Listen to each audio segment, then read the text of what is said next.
Зелката е ливкасто, зелено или виолетово растение, има потекло од дивата зелка и е тесно поврзана со брокулата и карфиолот. Зелката најверојатно била донесена во Европа пред 1000 години пред нашата ера. До средниот век зелката станала важен дел од европската кујна.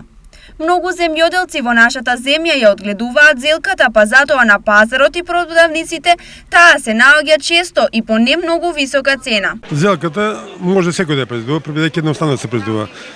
Саде се и еднашка се прска само од мушичка и тоа. Значи зелката може секој да ја произведе. Колку време е потребно за една зелка да биде? 90 дена. Често за туршија. Значи тоа сега од 1 ноември па натака. Која е цената? Цената не знам колку ќе биде, сега моментално 25 динари од кило.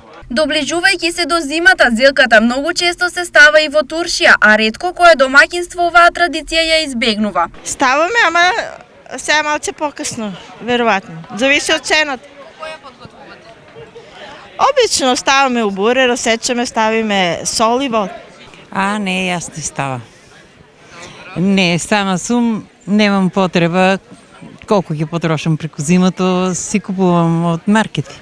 Ставаме, ако е поевтина, ако е поскапа, нема да купуваме. Зелката се става со сол. Кочано го исечеш и ставаш сол. 102 дена без сол, после 2 дена се става вода. Од онаа така наречена кисела зелка излегуваат и највкусните македонски специјалитети. Па повеќе сарми, водата се користи за пиење. Па сарма.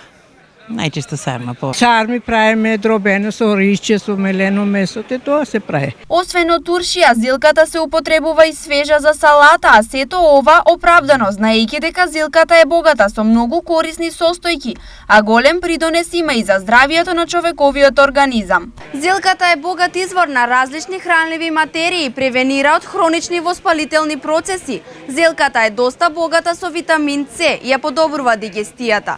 Зелката може да помогне за одржување на здравието на срцето, може да помогне и во намалувањето на нивото на холестерол во крвта.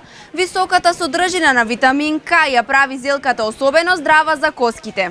Зелката на градскиот пазар можеше да се најде лесно по цена од 25 денари за килограм, а цените на останатите сезонски производи околу Пладне беа следни. Домат 40, краставица, компир и пиперка по 30, прас 40, корнишони 50, карфиол 60, круша 80 и брокула 100 денари за килограм.